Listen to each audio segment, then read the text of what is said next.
Halo, ini dengan Bu Ce. Saat ini saya bersama Mas, Eko namanya Juniarto Mas Eko dari Juniarto. Mavindo. Ya, Mafindo itu singkatannya apa, Mas? Masyarakat Anti Fitnah Indonesia. Masyarakat anti fitnah Indonesia itu keren tuh, itu penting tuh. Ini hoax-hoax Iya. bikin bikin malas banget ini, bikin orang tidak mau kena vaksin. Nah, saya Hmm. akan dijelasin, Mas, apa ini yang bisa dijelaskan ke kita? Oke, coba ini ya. Share screen. Oke, Jadi kita tuh di Mavindo kita punya website turnbackhost.id dan ini kita sudah melakukan pengumpulan atau summary dari hoax-hoax yang berhubungan dengan COVID-19. Itu bisa dilihat di tbh.id/corona. ya, Itu dari tahun 2020 sampai malam ini ya, sampai malam ini kita sudah mengumpulkan sekitar 1013 hoax. Satu tahun itu cuma 365 hari, jadi ini bisa dikatakan satu hari itu sekitar 2 lebih hoax soal COVID, dan ada 142 hoax yang berhubungan dengan vaksinnya. oke. Nah, hoax yang salah satunya mungkin untuk diaspora yang tinggal di luar mungkin nggak terlalu ini ya, nggak terlalu efek kalau melihat ini karena ini jelas ini Hmm, adalah orang Barat. Tapi kalau di Indonesia ini ada yang bikin hoax bahwa ini adalah Erick Thohir, oke, Menteri BUMN, dan ya, itu tujuannya mereka buat seperti ini adalah untuk menargetkan orang-orang yang memang nggak tahu mukanya Erick Thohir itu siapa, sehingga begitu dapat hoax seperti ini mereka percaya dan mereka menyebarkannya lagi gitu. Dan ini bisa dilihat di turnbackhoax.id bahwa ini sebenarnya CEO dari Epijack, Jay Walker, dan dia sedang menjelaskan tentang RFID ya, yang ditawarkan untuk pasang di dalam ampul-ampul vaksin. ya, Tapi bukan di vaksinnya sendiri ya. ya, Jadi dipasang RFID itu supaya mempermudah administrasi vaksinnya. Jadi dia batch-nya ada nomor serial number-nya, ada itu keterangannya batch berapa, ada tanggal dia dibuat sama tanggal expiration date, sama dari situ kan juga bisa ditandai, diupdate di database-nya bahwa vaksin ini sudah dipakai atau belum. Dan ini adalah di Amerika yang karena sudah kelebihan vaksin juga ini sifatnya opsional, jadi tidak diwajibkan di Amerika. Tapi oleh orang Indonesia dibikin hoax bahwa vaksin itu disisipkan RFID yang nanti bisa untuk memonitor orang-orang Indonesia.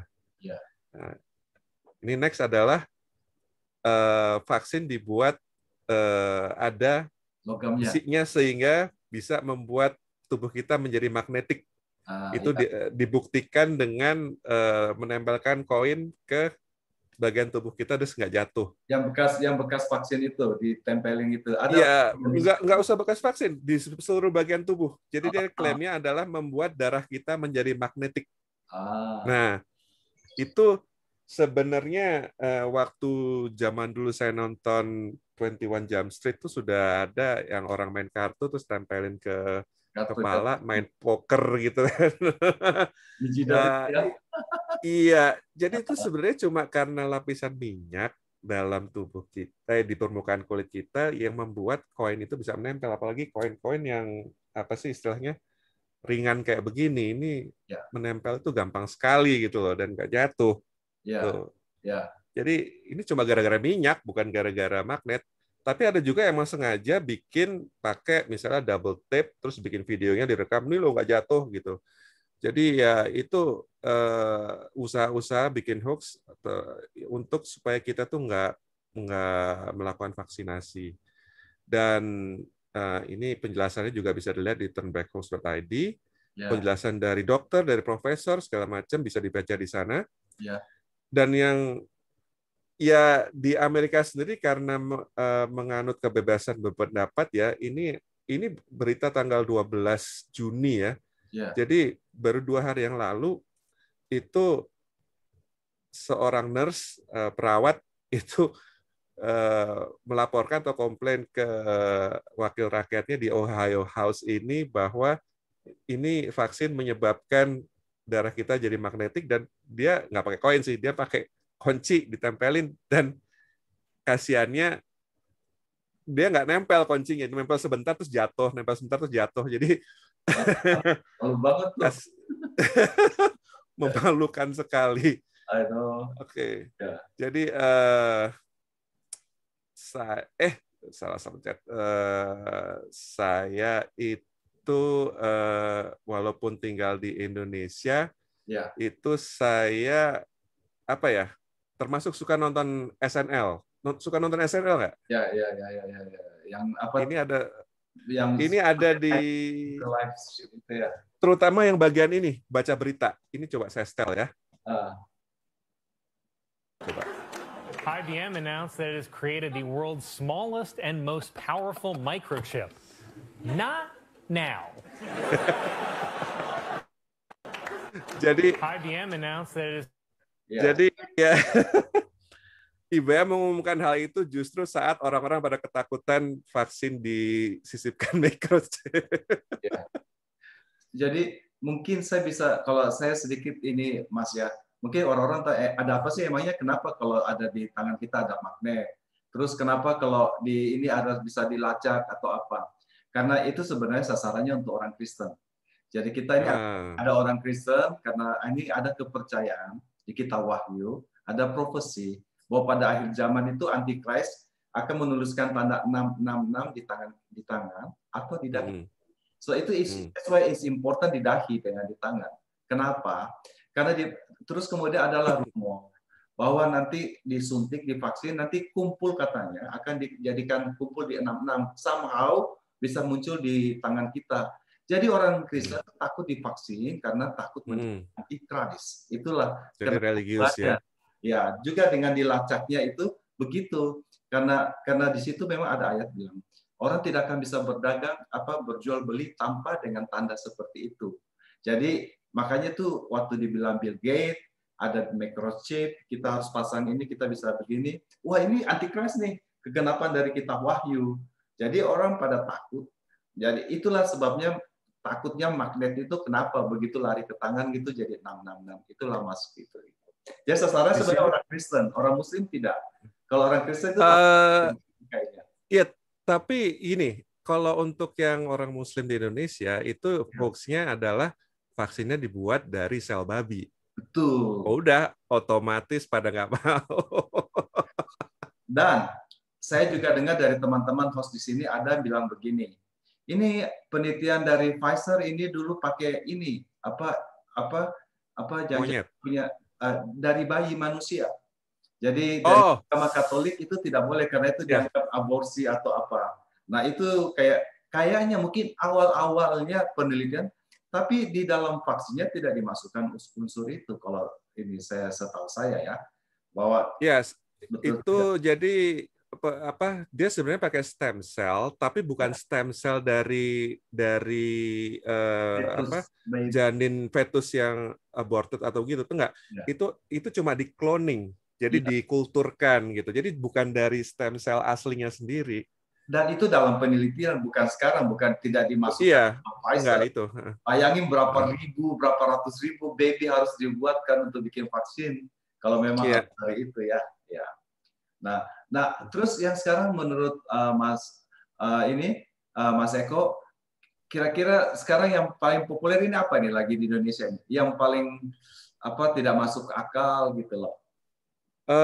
Gini, karena di Indonesia tuh vaksin itu juga kita bukan saya bilang kekurangan ya, tapi ya memang kita tuh benar-benar digilir gitu, di ration gitu.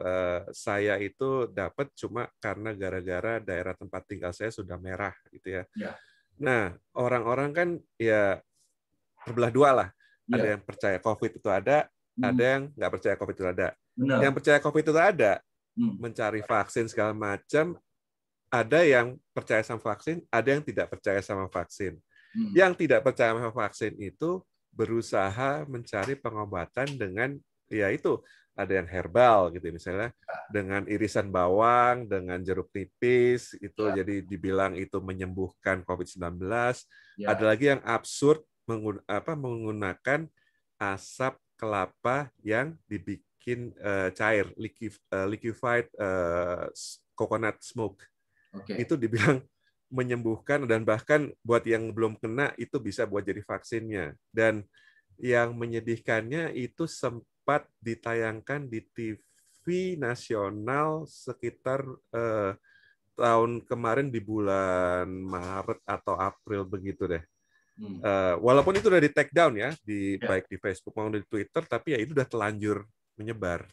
Nah itu ya sangat absurd gitu loh, karena berbahaya buat orang yang mengira bahwa dia sudah kebal COVID-19 gara-gara obat-obatan yang herbal tadi atau bahkan asap kelapa cair. Itu benar-benar absurd. Sempat juga waktu itu saya ingat waktu tahun lalu ya, itu mengenai minyak kayu putih. Nah, tapi ini mungkin ada kebenaran 50% atau 100% atau sama sekali zero. Yang minyak kayu putih. Zero. Karena begini, orang kan pakai minyak kayu putih itu kayak dioleskan gitu ya. Enggak dioleskan. Itu kan terus menghirup. Jadi aromanya itu memang melegakan pernafasan. Nah, itu yang oleh orang-orang itu dibikin kalung, ditaruh kayu putih di sana dan dibilang itu akan menolak COVID. Ya. No, it doesn't. Sama sekali tidak. Tapi kalau dihirup-hirup mungkin ada betul. Hirup-hirup itu hanya untuk melegakan pernafasan. Jadi jadi gini, seperti yang tahu ya, misalnya kalau kita kena flu, di sana ada Vicks nggak? Vicks Vaporub. Ada. Ada kan ya? Vicks Vaporub itu kan untuk meredakan gejala, supaya kalau kita kena flu, batuk-batuk, pilek, kita at least bisa tidur dengan hidung lega. Benar nggak?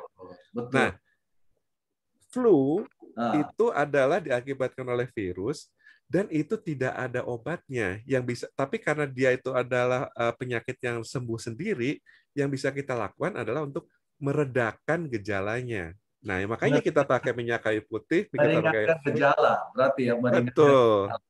Iya, tapi bukan menyembuhkan, tidak menolak, sama sekali tidak. Dan tidak bisa menjadi itu. Tapi jadi waktu itu saya sempat dengar, ada permen dari minyak kayu putih. Itu pakai dari pemerintah loh, keluar loh. Ada permen, bukan dari minyak itu dari ini. Kementerian Kehutanan kalau nggak salah ya. Itu yang kalung anti COVID. Ya, itu yang kalung.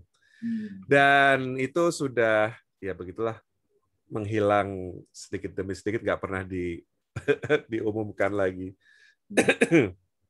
Kalau saya pribadi sih saya suka juga. Jadi saya sempat beli minyak kayu putih juga. Saya di Amerika loh, tapi saya taruh di perut saya setiap malam supaya hangat. Asal jangan diminum ya. Tidak boleh diminum. Berbahaya. Jangan diminum. Ya, itu berbahaya. Itu bisa melelehkan styrofoam loh, saya dengar ya. Bisa, tapi lebih ke bikin kita iritasi. Karena dia tuh minyak yang dia menguap dan masuk ke mulut ya kita tuh reaksinya adalah kita akan keluar dahak segala macam, yang malah kalau orang normal masih nggak apa-apa, tapi kalau orang punya penyakit pernafasan kayak asma segala macam itu fatal. Karena menyempit ininya. Saluran pernafasannya. Saluran pernafasannya ya. Nah, juga ini saya ditelepon orang-orang. Kobuce kan join dalam saya kan menjadi kelinci percobaan untuk COVID-19. Ya. Saya salah satunya orang Indonesia yang itu dari 40.000 orang itu. Nah, nanti 20 tahun Kobuce akan kena Parkinson. Gimana tuh? Ini maaf saya ketawa. Jadi orang Indonesia, saya nggak tahu di luar atau di sini itu sama atau tidak, tapi intinya adalah ini mohon maaf ya kalau ada yang tersinggung. Ada semacam survei di tahun 2006 kalau nggak salah ya. Survei rata-rata IQ orang Indonesia itu berapa gitu. Dan hasilnya adalah 84. Sementara di kurva normal itu IQ yang orang biasa itu 100. Yeah. Jadi itu lumayan menyedihkan buat saya, karena itu dia artinya adalah orang-orang bisa mengalami yang dinamakan fenomena Dunning-Kruger. Pernah dengar nggak? Enggak. Jadi Dunning-Kruger itu adalah psikolog yang meneliti kenapa Ya, ada perampok di Amerika ya. yang melumuri wajahnya dengan jeruk, lalu masuk ke bank dan merampok bank tersebut.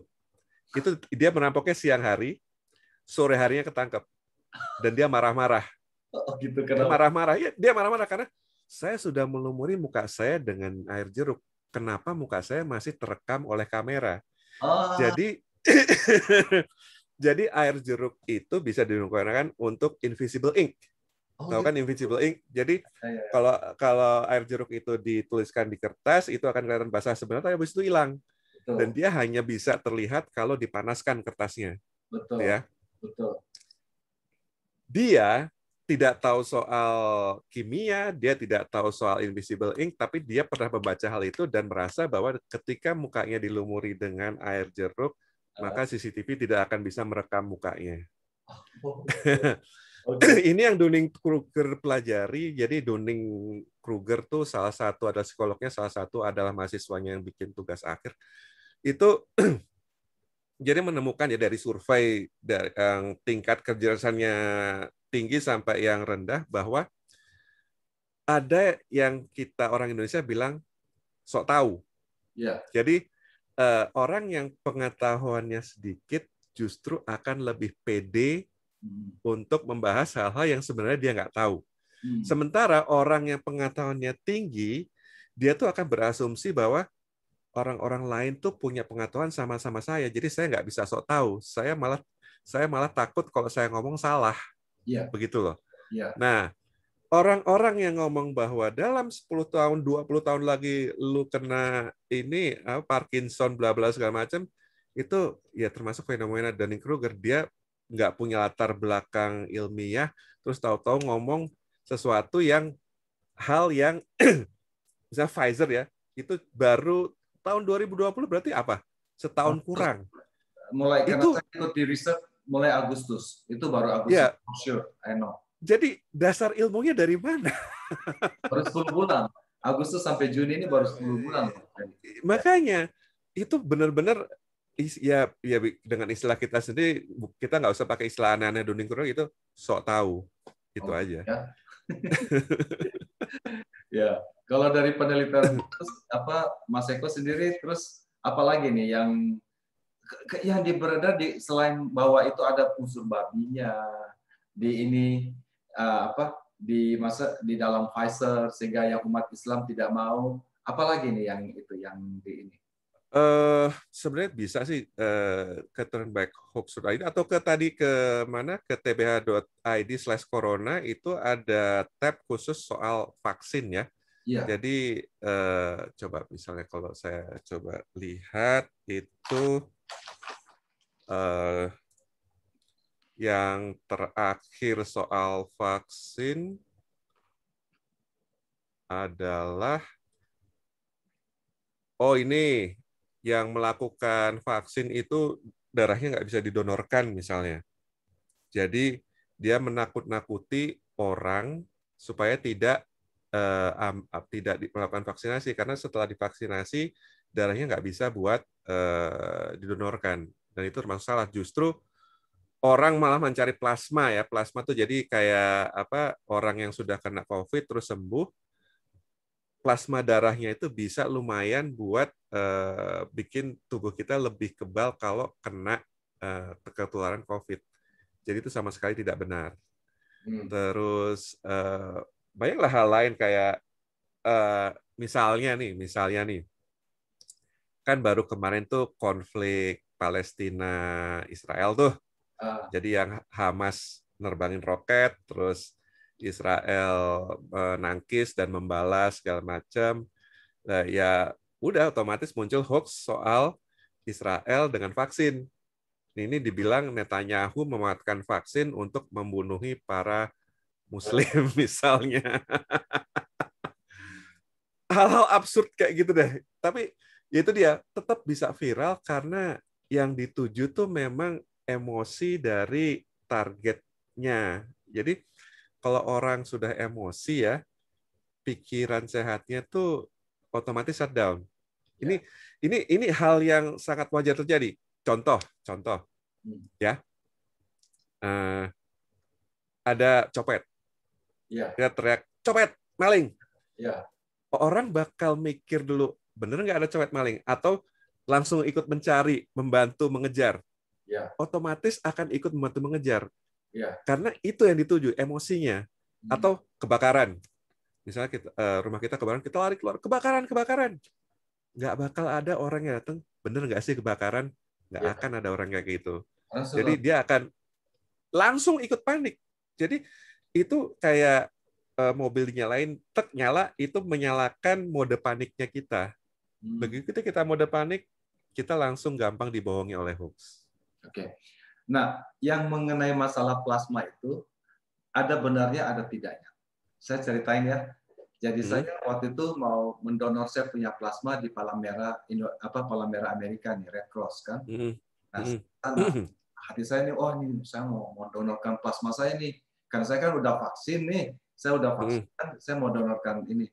Saya ke sana, saya sampai di Red Cross di sini, dia bahwa saya baru vaksin, mereka memang tidak terima plasma saya. Nah, jadi saya heran, loh. Terus orang-orang yang itu kan saya kira yang sudah punya antibodi plasma bisa didonate.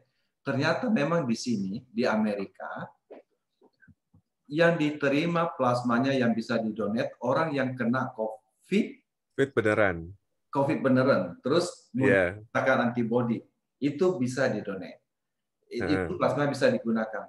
Tapi kalau antibodi lu muncul karena karena vaksin itu tidak bisa didonate kalau di Amerika. So itu ada benarnya, cuma mungkin di ini kata-katanya diselengkan, jadi seakan-akan bahwa kalau kamu kalau kamu vaksin, kamu punya tidak ada antibodi gitu loh. Tapi ini sehubungan dalam hal mendonor gitu loh. Kalau saya mungkin itu betul. Menurut Mas Eko gimana? Ada ini. Itu sebenarnya pernah dibahas, cuma saya harus cari dulu ya. Jadi kayak ini kayak apa? Coba saya share dulu ya. Share screen, kemudian ini ya. Ini contohnya nih. Menerima donor darah dari orang yang sudah divaksin dari COVID-19 itu berbahaya. Ini baru Juni tanggal 4 ya. Dan kita bisa lihat penjelasannya di sini bahwa ini kita bisa buka yang namanya redcrossblood.org.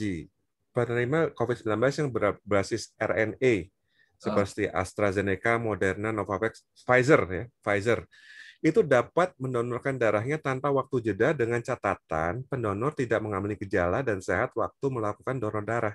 Jadi kita mendonorkan darah kita bukan sengaja sebagai untuk mendonorkan plasmanya sendiri yang untuk misalnya yang kekebalan untuk COVID-19, tapi kita mendonorkan darah benar-benar donor darah biasa gitu loh.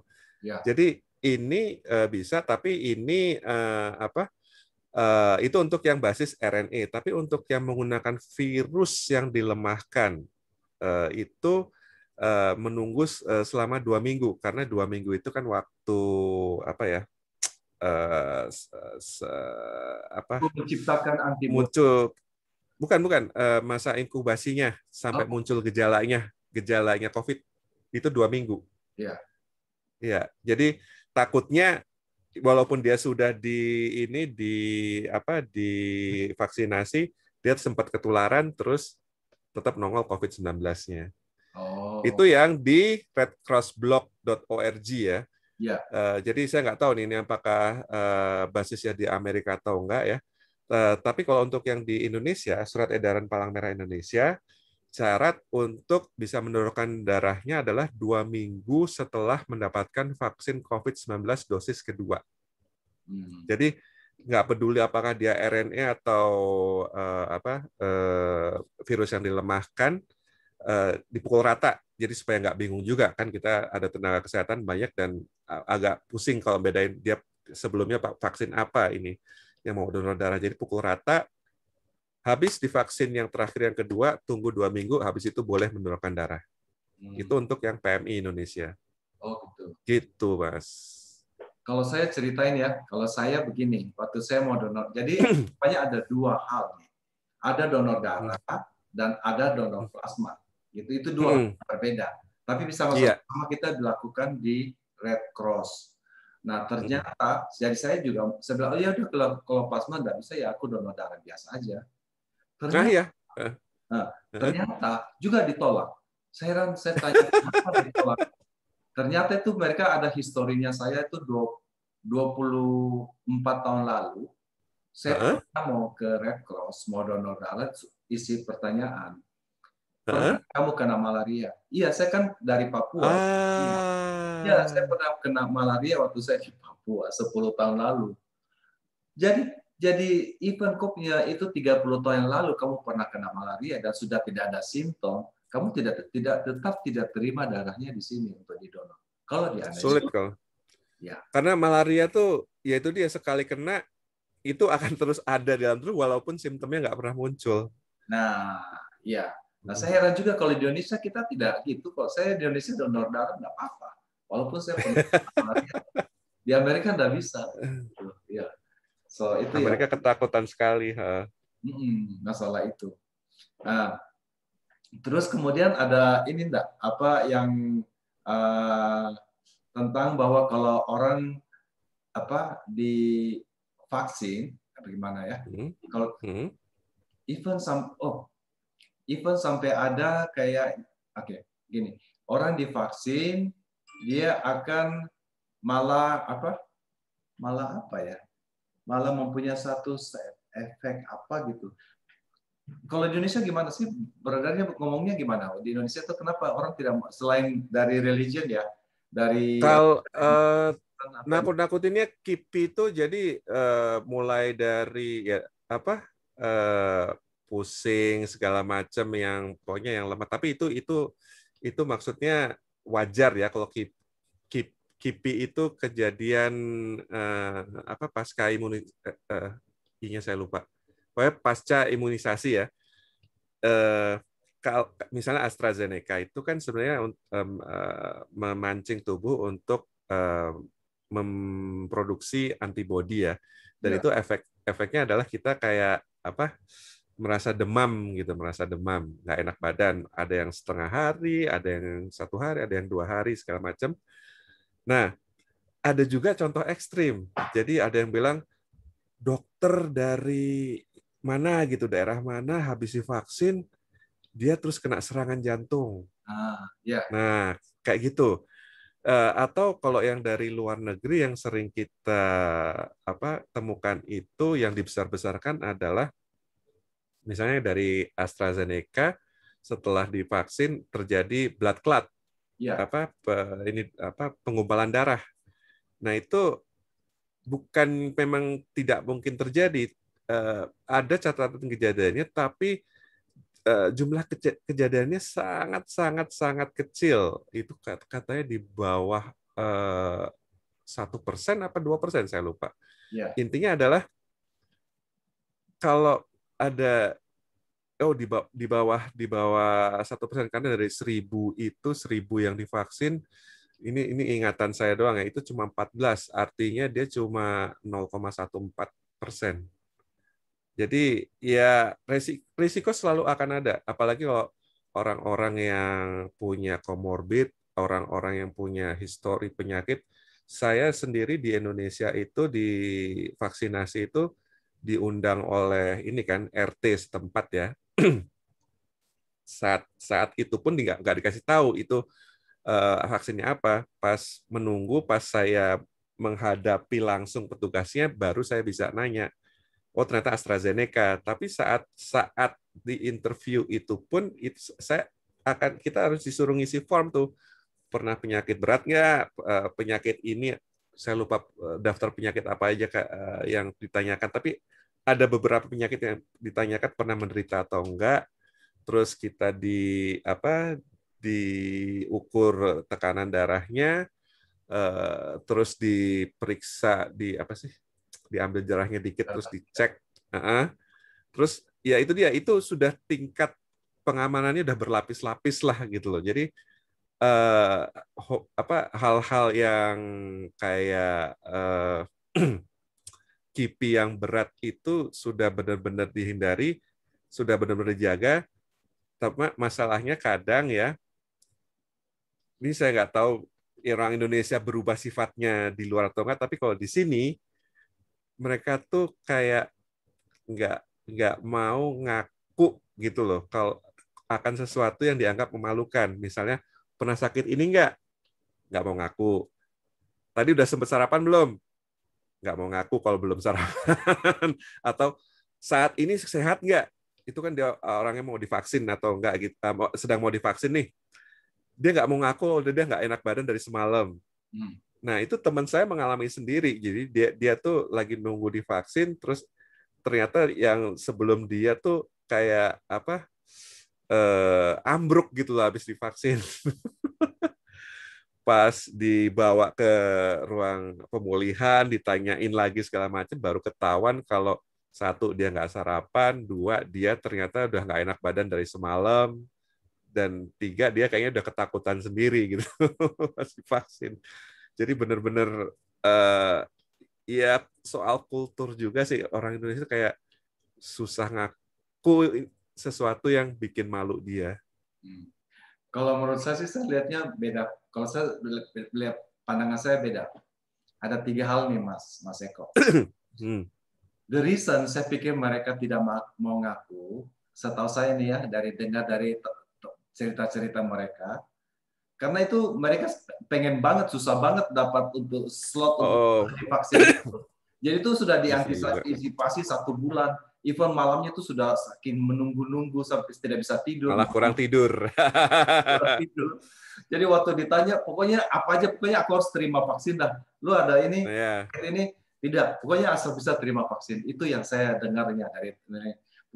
Pokoknya apapun aku harus ada vaksin. Saking pengennya dapat vaksin. Saking susahnya untuk dapat appointment itu. Jadi tidak mau hilang kesempatan. Gitu.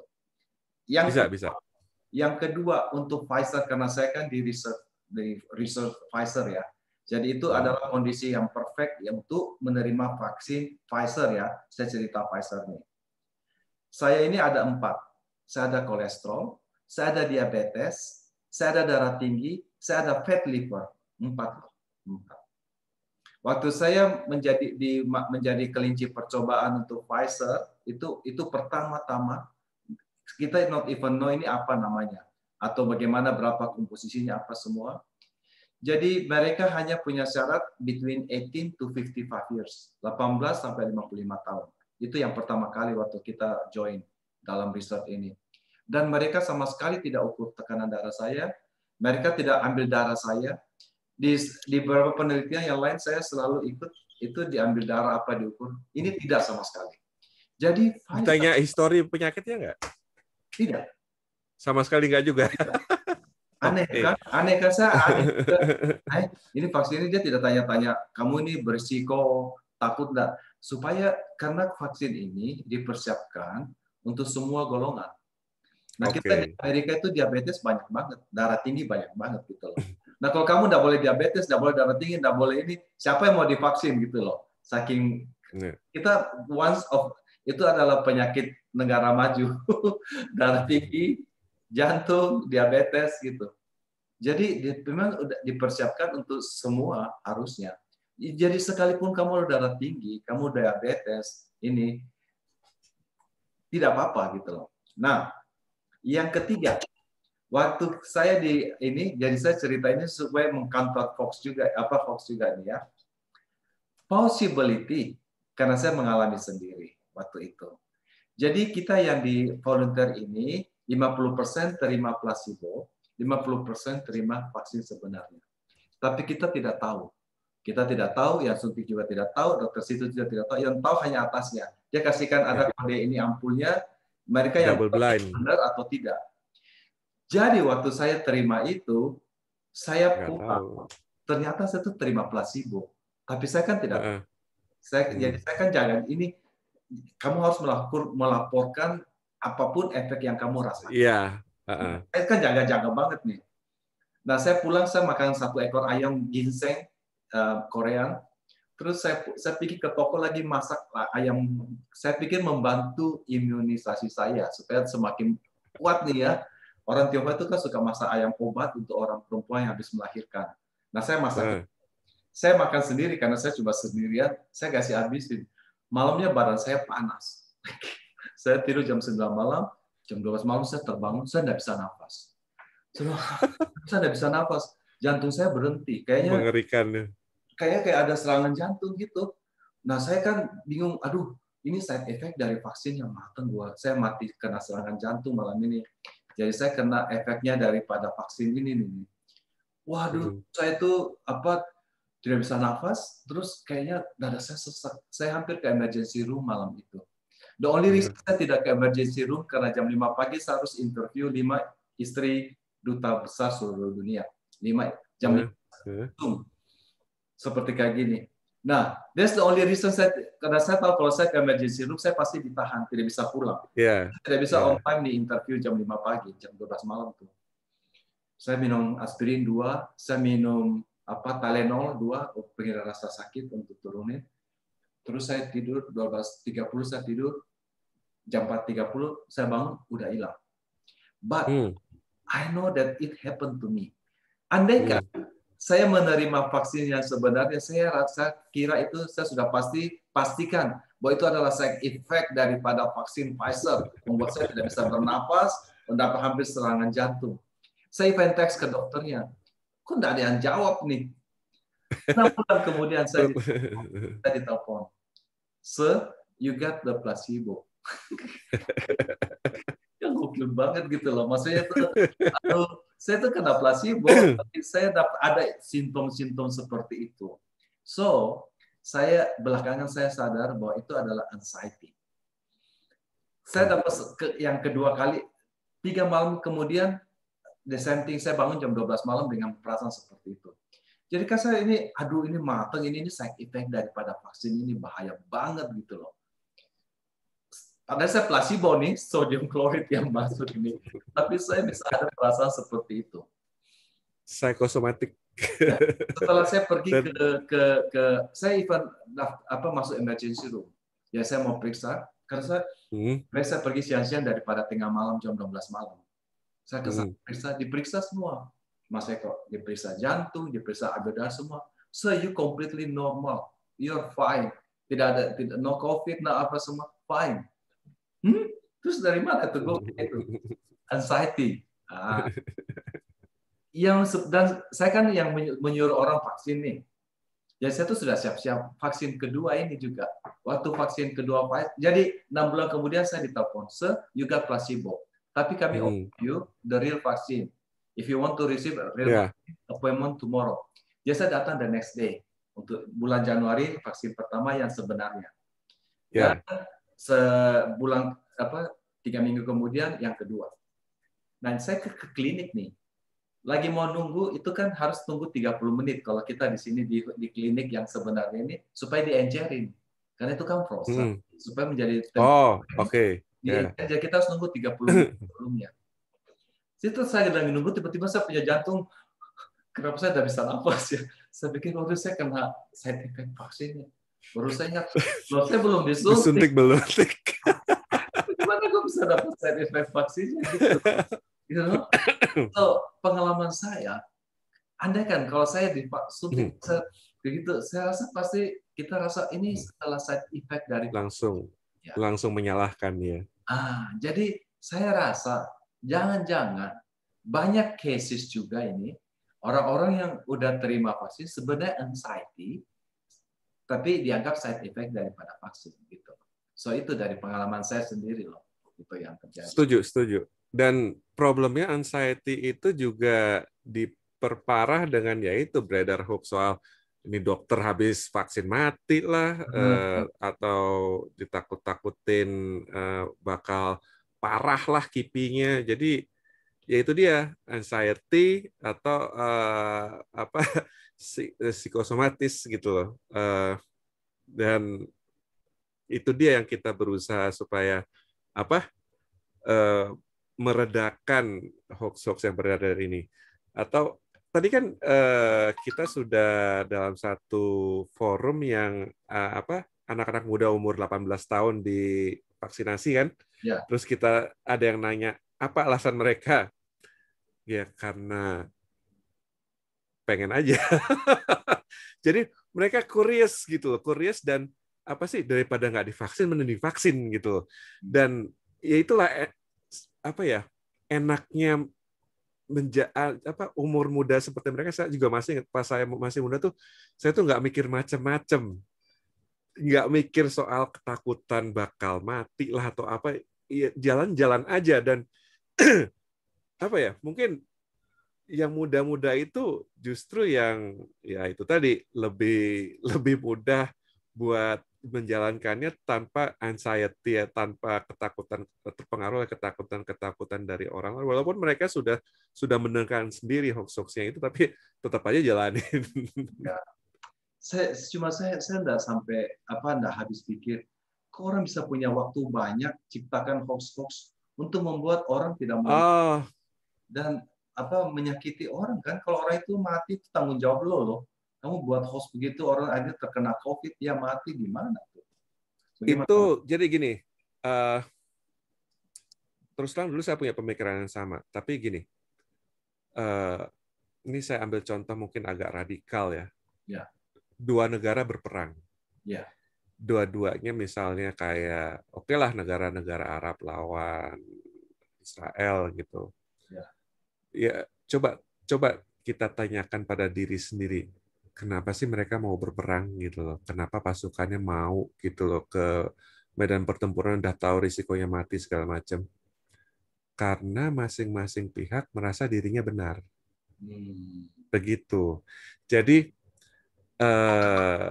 di satu sisi misalnya kita yang udah mau rela divaksin segala macam tuh tahu bahwa vaksinasi ini memang diperlukan buat mencapai herd immunity supaya pandemi ini selesai. Kan pandemi ini bikin lockdown segala macam gitu loh.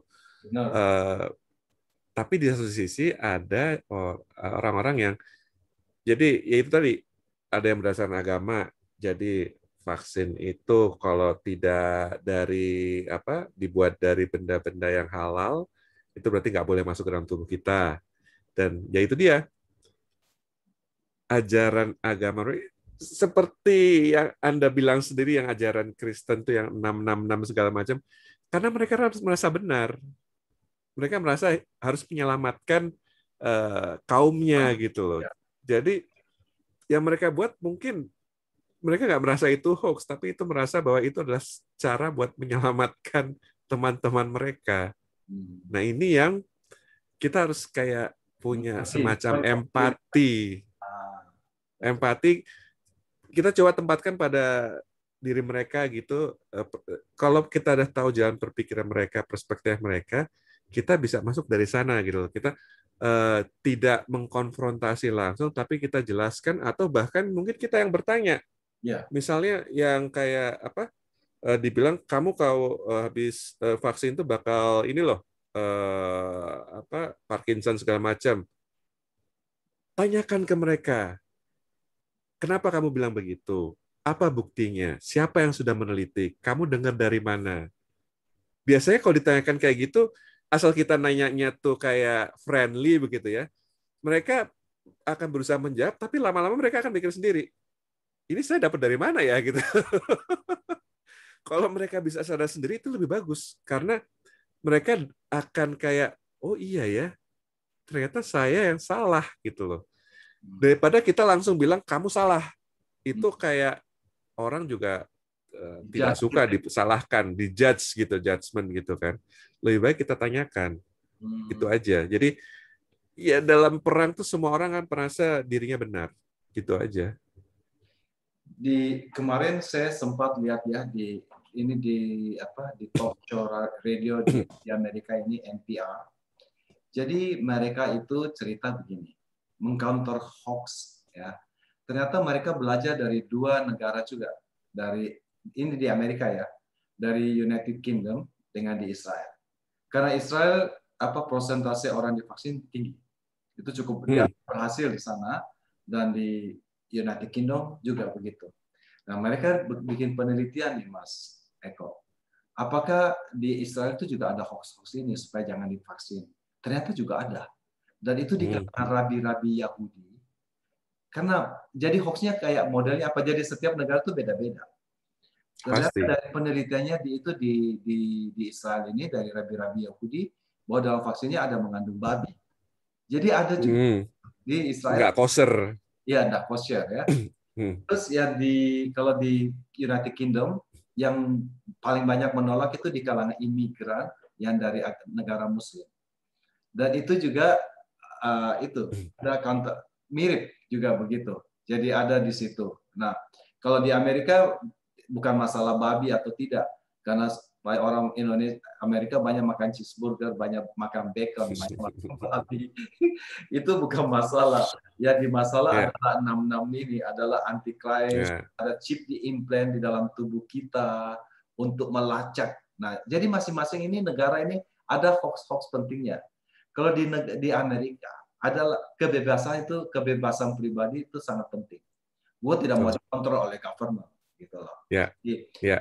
Itu ada di konstitusi kita bahwa bagaimana lu atur jangan sampai government yang mengkontrol masyarakat. Itu ada di konstitusi kita. Jadi itu sudah tertanam. Kita punya kebebasan pribadi. Jadi yang paling ditakuti mereka itu kalau mereka Big Brother controlling lu, tahu lu kemana, lu bikin apa, itu takut sekali orang-orang itu. Nah itu itu yang menjadi isu hoax yang kuat di sini.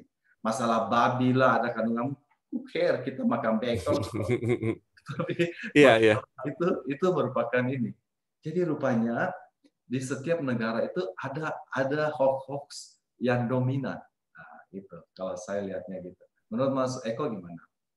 Ya, pressure points-nya tuh beda-beda. Jadi kita kan Mavindo itu kerjasama dengan yang organisasi luar kayak AFCN, International Fact Checker Network, sama ada yang namanya firstdraft.org. First Draft itu saya sempat ngikutin ini mereka ya, pelatihannya mereka. Jadi ya itu dia, kalau misalnya di mana Pakistan gitu ya, Pakistan itu imunisasi sebenarnya berjalan dengan baik ya. The problem is meddlingnya Amerika. Ini meddlingnya tuh, jadi dulu ada operasi CIA mencari Osama bin Laden dengan cara mereka menyusupi para petugas kesehatan yang melakukan imunisasi. Jadi dengan menyamar di antara mereka mengambil sampel darah terus cari DNA-nya yang antara DNA-nya Osama atau keluarga dekatnya. Jadi kan itu yang bikin kayak begitu ada kasus dikit gitu ya, kasus kayak imunisasi terus ada KIPI atau ada misalnya yang kasus alergi segala macam, itu langsung drop kepercayaannya masyarakat di sana.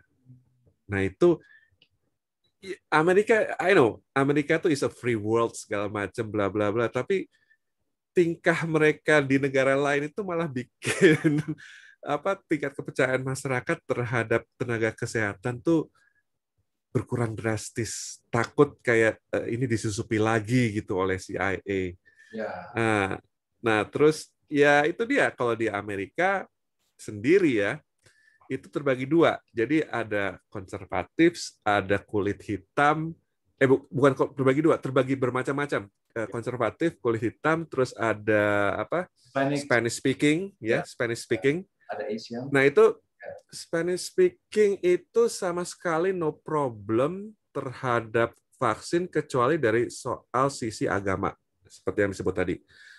Dari sisi konservatif, Republikan itu mereka karena tidak percaya COVID itu ada atau COVID itu cuma karangan pemerintah. Dan yang menarik nih orang kulit hitam. Orang kulit hitam itu percaya COVID itu ada, tapi tidak mau divaksin duluan. Karena dari histori mereka tuh selalu jadi bahan percobaan. Mereka mau kulit putih duluan yang divaksinasi. Benar, benar, benar, benar. Jadi itu dia, pressure points-nya beda-beda. Ya, Eh, karena dalam histori dulu kulit hitam dulu waktu mereka orang kena spilis apa itu mereka dijadikan kelinci percobaan gitu banyak gitu. Ya, iya. ya. Apa antibiotik apa gitu, spilis gitu ya. Jadi ada kecurigaan, memang betul. Jadi waktu itu di kalangan etnik apa orang hitam ini paling rendah yang mau dibanding orang putih yang mau divaksin. Ya, kemudian juga akhirnya banyak tokoh-tokoh masyarakat dari orang hitam, pendeta-pendetanya untuk yang menjelaskan. Mereka rekrut dari situ. Dari Hispanik juga banyak juga beredar ini ketidakpercayaan karena takut ilegal kan, ada banyak ilegal juga. Oh, takut ini ya ketahuan segala macam, Ya, usir lagi. Ya kan harus kasih tunjukkan ID karena ID kan harus maksudnya itu either paspor atau driver license yang ada fotonya dengan namanya supaya kan mau disesuaikan namanya dengan di kartu vaksin itu, jadi bisa tahu ini siapa namanya gitu. Mungkin takut dilacak seperti itu sehingga banyak ya sangat rendah hal itu seperti itu. Jadi rupanya memang hoax ini juga berbeda-beda di setiap negara gitu ya, ada karakternya gitu. Kalau di Indonesia kebanyakan apa menurut Mas Ari? Di Indonesia? Ya. Kan kita ini di Amerika kan ada seperti ini nih, saya lihat ini ya. Kalau di Indonesia, kebanyakan setelah babi apa ini? Kebanyakan. Ya itu dia. Kalau di Indonesia tuh setelah babi adalah ini etnis. Jadi gini, Indonesia tuh majemuk banget ya. Jadi tapi yang banyak, yang majority itu adalah pendidikan belum merata, satu. Kedua, religius itu masih majority ya, jadi majority itu religius. Ketiga, etnis. Kombinasi dari ketiganya itu yang membuat variasi hoax di Indonesia tuh. Jadi kalau bukan soal babi, soal ini vaksin buatan Cina, gitu. Jadi hanya dengan mengingatkan masalah PKI, masalah komunis, disambungkan dengan negara asal vaksinnya, udah efektif bikin orang-orang jadi anti vaksin dari Cina.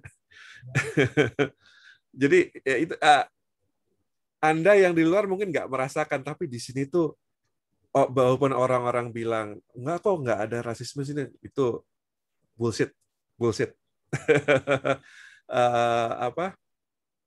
Terus selain soal etnis, soal agama, ya agama mungkin soal babi segala macam. Jadi gini aja deh, yang namanya membangun rumah ibadah tuh hal yang masih dipersulit di sini. Kalau bukan yang mayoritas, itu aja. Dan saya nggak berani ngomong karena pasti saya akan diserang kalau soal itu ngomong gitu di sini. Jadi ya itu dia, dengan memasukkan masalah agama, masukkan masalah etnis, ditambah tidak meratanya literasi orang atau pendidikannya penduduk Indonesia, itu membuat hoax itu dibikin seperti tadi, kasar banget. Mukanya orang bule, dibilang itu Erick Thohir, dan orang masih ada yang percaya. Itu jadi yang betapa absurdnya di Indonesia, dan tetap aja itu bisa viral. Ya, menarik nih. Terima kasih Mas Eko, udah waktunya ini udah malam jam 12 di Indonesia. Ya, kita sampai sini aja. Mungkin lain kali kita bisa berbincang-bincang lagi. Mau ada sedikit kata-kata untuk kita punya teman-teman diaspora? Intinya sih problem pandemi ini udah bukan soal negara punya vaksin, negara tidak punya vaksin, segala ini sudah internasional, global gitu loh. Jadi Amerika punya kelebihan vaksin itu bukan berarti dia aman, karena dia tetap punya negara tetangga yang kalau dia bantu percuma juga gitu loh. Pandeminya nggak akan bisa selesai. Jadi ini adalah masalah dunia, masalah global yang perlu kerjasama dari semua orang, dari semua lapisan, dari semua negara dan semua pemerintah bahu-membahu supaya pandemi ini bisa cepat selesai. Itu aja dari saya. Ya. Semoga pandemi ini segera berlalu dan kita kembali ke kehidupan normal seperti semula. Ya, terima kasih. Iya.